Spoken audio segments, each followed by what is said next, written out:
गाई गाभण आहेत. आता हे गाभण गाई कसं विविध प्रकारचा चारा खाल्लेला आहे. विविध प्रकारचा चारा, विविध प्रकारच्या वनस्पती गाभण गाईला.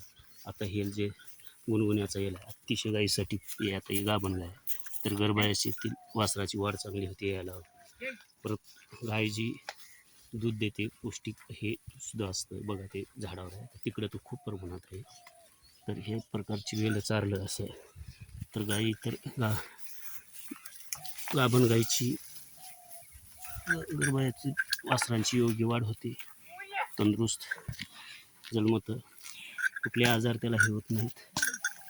त्यातला खूप हे आता एक पूर्ण गाई गाभण घेत आमचे 8-9 बघा विविध प्रकारच्या वनस्पती मला आता जेवढं हे काही गवतच नाही जेवढं वनस्पती बघा ती वेल खावलेली गाय ते वेल आता ती गाभण गाय आहे ती सांगितलेला वेल अतिशय उपयोगी आहे. गायांची गर्भाशयात वाढ होणं गाईला वेतामध्ये दूध जास्त येणं गायसुद्धा कुठल्या आजारी पडत नाही तेव्हा ती वेल आहे.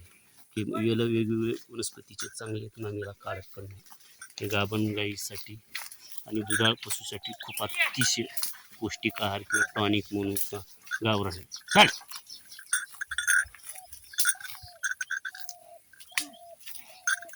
तर अशा प्रकारे आता हे चरत आहेत खात आहेत गाई मोकाट पद्धतीने ज्याला आपण खुल्या म्हणजे माळरानावरती चारून हे जे आम्ही करतो.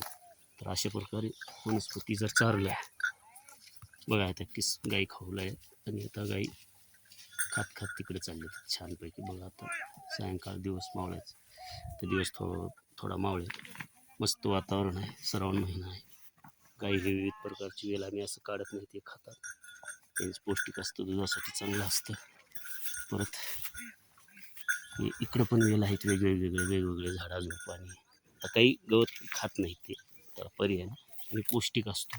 आणि पशूंना हा त्यांच्या वजनाच्या 10 ते 15% ओला चारा आणि वाळला चारा त्या पशूंच्या वजनाच्या त्यांच्या शारीरिक शक्तीनुसार पचनशक्तीनुसार 20% असं चाऱ्याचं दिवसाचं नियोजन असतं.